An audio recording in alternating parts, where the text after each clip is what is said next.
When was the last time you thought about what brings you joy? No, seriously, when was the last time you thought about what brings you joy? And when was the last time you were absolutely certain, or you were certain-ish that, yeah, that brings me joy? Today's episode, we're going to be talking about choosing joy, what others think versus what you determine as happiness for you. So yeah, y'all, I mean, the name of the podcast is Joy for Life. So we're going to talk about joy. We're going to talk about joy a lot, but today specifically, our episode is going to be about, thinking about when's the last time you experienced joy, when you were able to, when you allowed yourself to be in joy, to enjoy joy, to say like, that really makes me happy, or I'm really at peace. Because a dear friend of mine quoted like a while ago, peace is the ultimate goal of joy. And for a long time, I was searching for happiness. I just wanted to be happy. And the moment I felt joy, the moment I knew, okay, I'm no longer on this quest for happiness. I am now on this quest for joy. Everything that I do brings me joy. Everything that I do, has to be peace-filled. Like peace has to be the end game, right? And so I say this thing, and you've heard me say this before at the end of the episode, stay brave in your pursuit of joy, because it is in fact a pursuit. It is a choice that we have every single day to choose joy. I'm going to choose joy whether it makes other people around me uncomfortable. I'm going to choose joy even if it makes me uncomfortable. And this is not a choice of like, I'm choosing joy and I'm going to ignore the pain I'm feeling. I'm going to ignore the grief that I'm feeling. I'm going to ignore the heartache that I'm feeling. Like, I'm going to ignore any sort of like dark shadow work that you might be doing because I'm going to choose joy instead. No, joy operates in the linear with all of those things, right? It operates as a complement. Just like my yoga practice became a complement to my running practice, to everything at the beginning of my journey. That's what joy is. Joy isn't necessarily just like rainbows and butterflies and cupcakes. Joy is this active decision that you get to make every day. And thinking about, okay, am I postponing my happiness? Am I postponing my joy because I'm waiting for someone else to tell me what to do? Because your entire life you've been groomed, you've been told, you've been molded to think in a certain way. It's like, for example, you want to go on a vacation, right? And you're like, I really want to go on this vacation. I'm trying to get the girls together. I'm trying to get the guys together. I'm trying to get the friends together, the peeps together.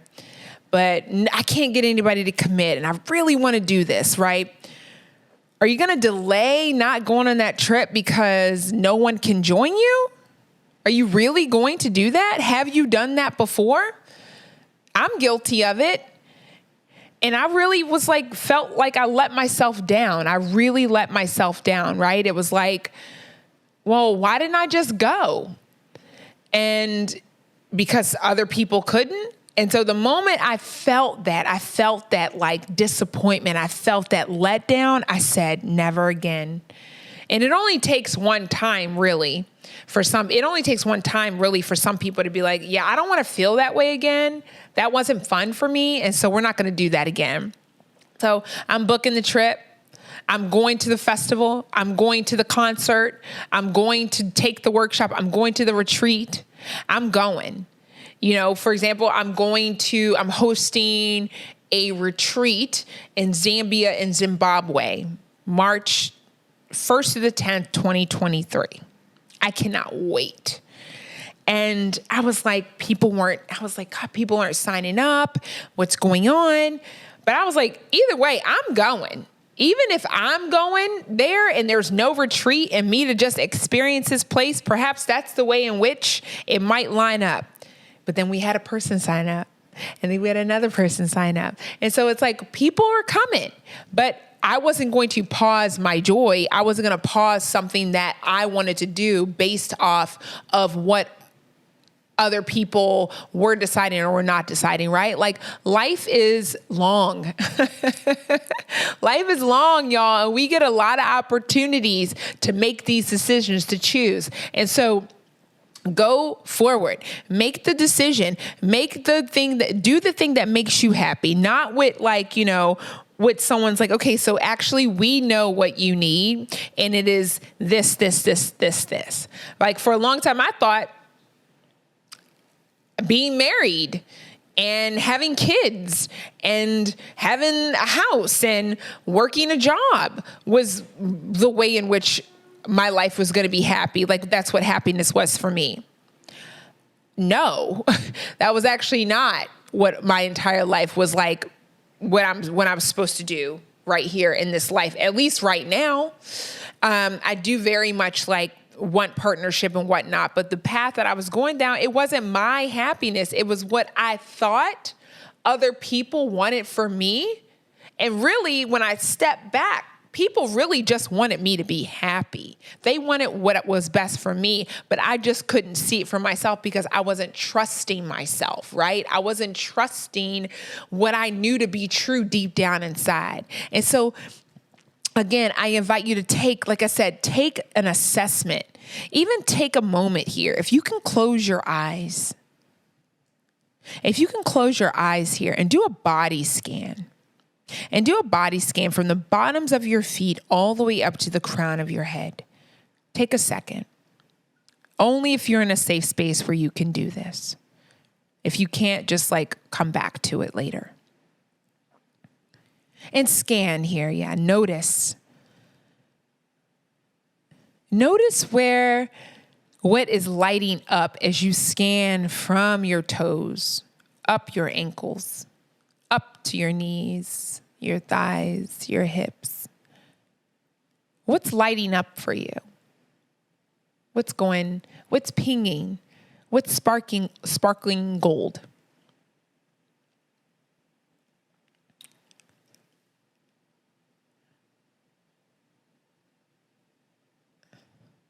For me, it's my heart.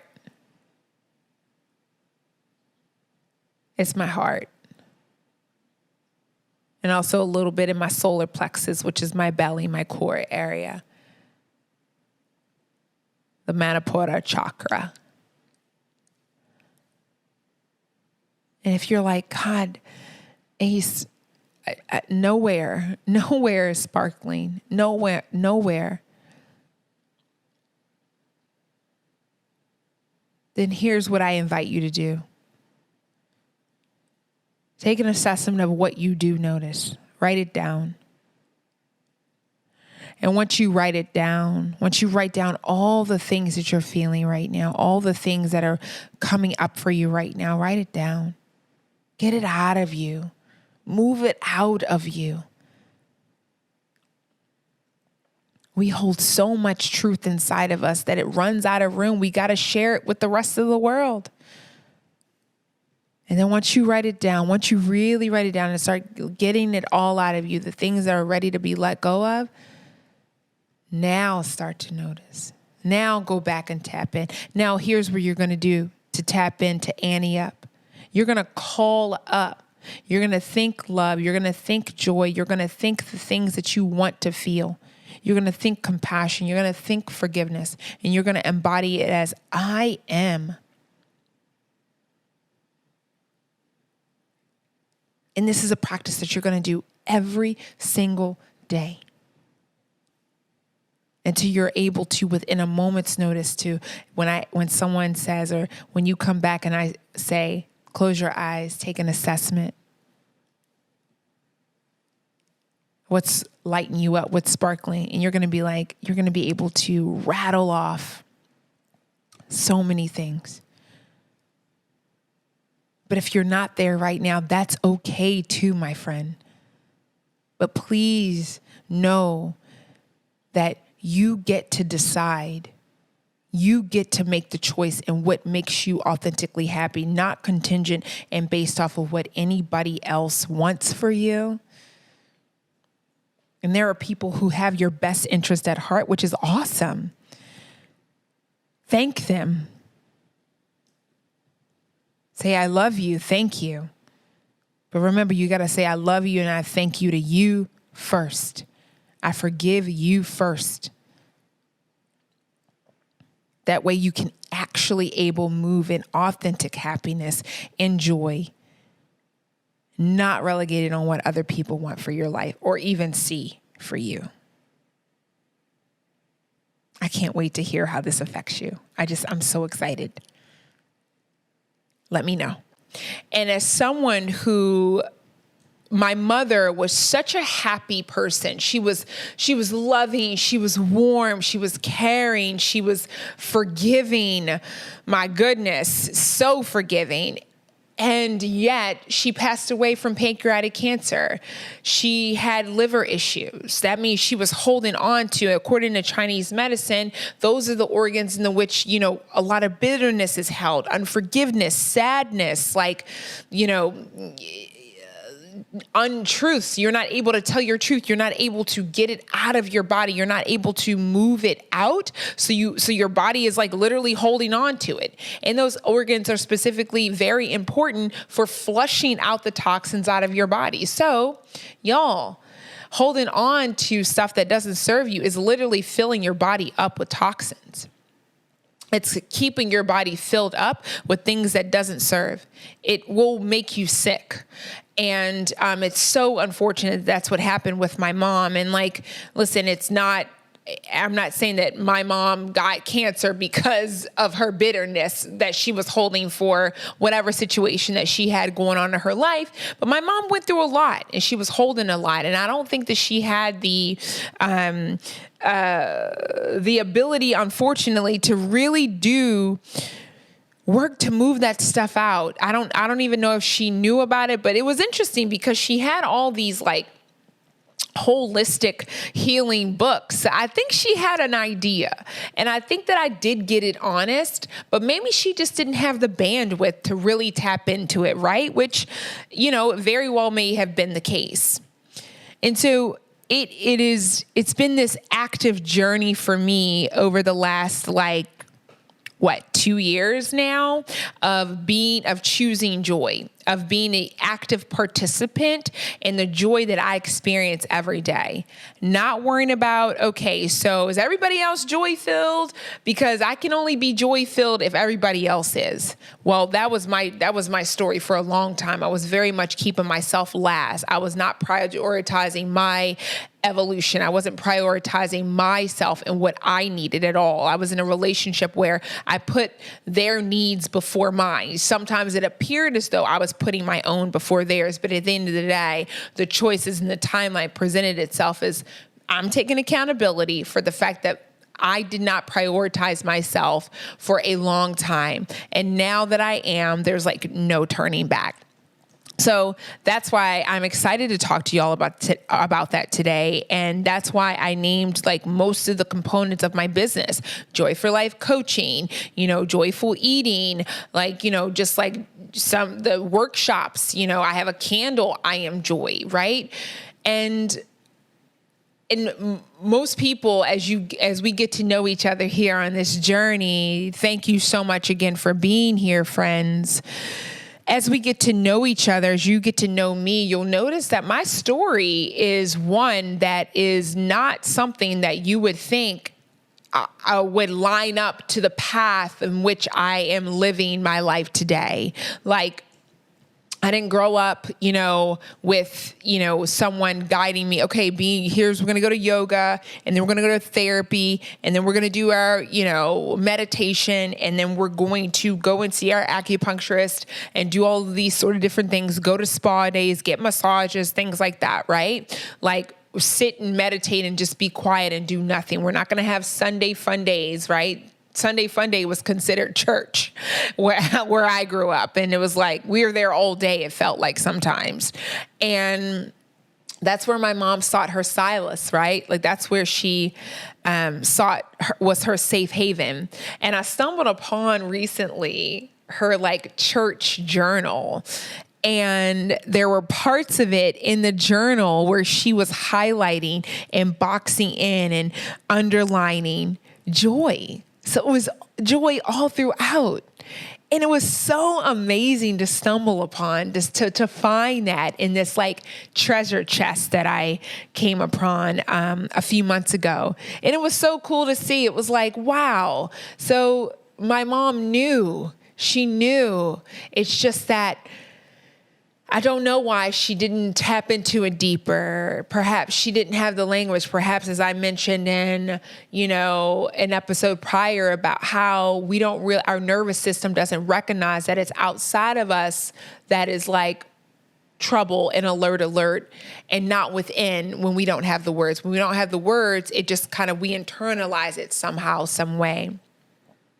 And so that's what brings me like to, again, just like thinking about, okay, I had to make the decision that joy had to be the number one thing every single day that I wake up. Today, I'm choosing joy.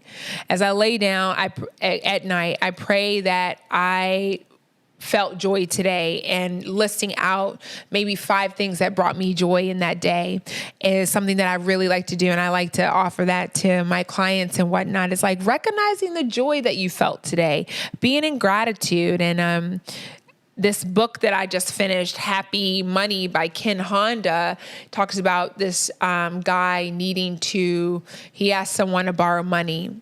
And it was in Japan. And the guy was like, you know what? Like, fine, I'll loan you the money. But for the next 30 days, and I might be misquoting here, the 30 days or something, or no, you have to say arigato, thank you, for 100,000 times. So you have to say it 100,000 times. And once you get to it 100,000 times, come back and see me. And so that means that he had to say it several times throughout the day, right? Almost like every minute, you're arigato, arigato, thank you, thank you, thank you. And by the time he was done, he no longer needed to borrow money. And I thought that was such an amazing story from the book Happy Money by Ken Honda that he talked about. It was like, wow, the act of being grateful, the act of saying thank you, the act of choosing joy to saying thank you, thank you, thank you at every single moment, that to me, that's what choosing joy is all about. And I'm not saying that in those moments, the guy was saying thank you and he felt great. Sometimes you're saying thank you and you're not feeling your best, but in the act of saying thank you, it's a little bit less like, almost feeling like lighter each and every time. I thought it was really cool. And then also it was just kind of like, listen, like also me being on my path and that person being on their journey and me being on my journey and you being on yours. And hey, how about we stop letting other people decide what makes us happy, huh? How about we stop letting other people decide and determine what should bring us joy, what happiness actually is, and what love is, what even relationship is, right? Like, we get to determine that. We get to say, all right, well, this is something that I need to shift here. So let me shift it. And then once I shift it, let me see how I feel after. If that shift made you feel better, lighter, that you're not having to carry as much, then great, continue down on that path. But if instead of like even me, I'm talking to you about what's going on and giving you these suggestions and ways in which I live my life, but by no means am I like, go out and do it exactly my way and joy looks like this and this is the only way that joy looks like. It's like, no, joy is whatever. To me, joy is whatever makes you feel the best, look the best, sound the best, and feel your best, wherever stage you're at in life. If you're in a grieving stage right now, maybe the act of just taking a shower and eating a plate of food is joy for you. Even if you can't bring a smile to your face, Even just looking at, even just seeing yourself, even noticing your breath can be moments of joy. Even, like I said, pain, right? Even just like the depths, the darks of some parts of pain, some parts of our shadow, right? Like there could be joy there because, like I said, you get to feel. And my goodness, what if you could not feel? I don't even want to imagine a life where I can't feel, no matter what the emotion is. And so I have these heart talks with myself, and I have these heart talks. Some of them I have with my cats, which I don't even know if I've introduced Sir Reggie and Lady Belle to the program, but they're my broke best friends. They live rent-free, and they have the best jobs on the planet. And it's just being a part of my joy-filled life. And I get to be a part of their existence. And they also teach me a lot, right? Just about being ease and being. And I saw them, I did a one-day retreat recently. And I'm going to come back to the cat story in a moment. And you'll see why. I did a one-day retreat recently where we had a break time and we were all just kind of laying around and just kind of having a good time and just like chilling, right? It was hot. And I showed the video to my friend who said, y'all look like just a bunch of cats just laying around in the sun. And I was like, we do look like a bunch of cats laying around in the sun. And so I decided to make a post about it and say, listen, this is the ways in which we can, win the summer, right? Be like a cat. Find the sunny spots. Take naps often. Snack often. If someone's in your sunny spot, go sit on their lap. And if they move because it's awkward because you're actually not a cat, then yay, you get the sunny spot. Because that's surely what cats do. And so, but it was like, wow, me even just like recognizing that he was so right in that, it just brought me so much joy. It made me so happy. And the thing is, it's just like the lightness that life holds for us. And this is what, again, not negating that there's some serious atrocities that's happening in our democracy right now here in the United States. And it's terrible, but it's also like we can still choose to be in joy as we support those who go and choose to fight against this system, to protest against this system that is put in place. I've said for a long time, and I'll say it until I'm blue in the face, joy is a form of resistance. Joy is something that, you know what, I'm going to choose joy even though y'all think I should be sad right now, or y'all think I should not be feeling this way. And there was a tweet recently that, like I mentioned, I talked about where my teacher was saying how, others think like just because there's things happening around us that are like scary and crazy and whatnot doesn't mean, and we're like, how can you possibly be happy right now? How can you possibly feel joy right now with everything that's happening in the world? It's like, well, shit, how can you not? Because we all know what it's like to sit in like darkness and heaviness. And we all know what that feels like. We all do. But do you know what it feels like to be in ultimate joy? Do you know what it feels like to be happy and actually happy and peace-filled? If not, I invite you to do these things. I invite you to take a moment to say, you know what? I'm going to sit down. I'm going to make a list. And it could just be a couple words to start with. I'm going to make a list of all the things I saw today.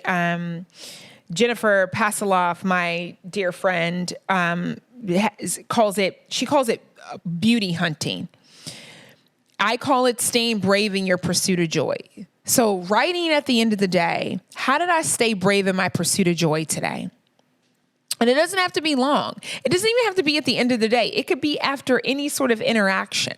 Maybe you're sitting in traffic. How can you choose joy? How can you stay brave in your pursuit of joy when you're sitting in traffic, when you're late somewhere, when you didn't get the job that you wanted, you didn't book the gig that you wanted, you didn't get the partner that you wanted? Maybe a relationship ended.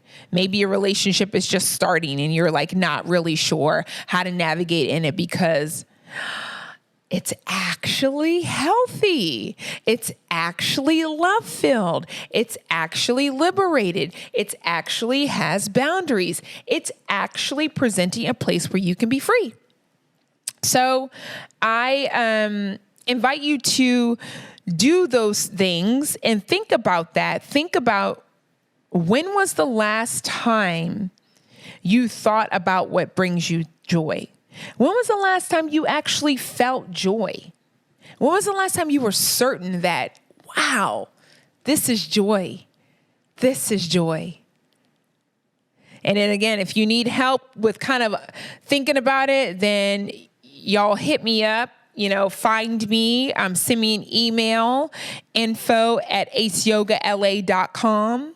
You can hit me up on my Instagram @aceyogala. And I want to really know. And I really think this is going to start to really be the catalyst that shifts your life.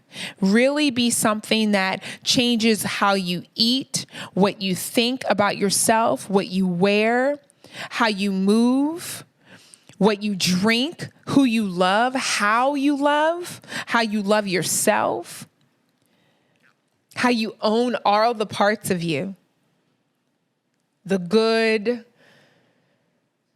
all good. I'm not even going to say the other parts because it's all good and you're all perfect and you're all love-filled. So joy is just an amplification of that. And then again, it's all yoga for me. It's all the yoking of the mind, the body, and the breath. It's all the yoking back of like me being mindful and honoring myself. And it's also just me recognizing that, okay, once I find where I belong, and that's in every room that I'm in.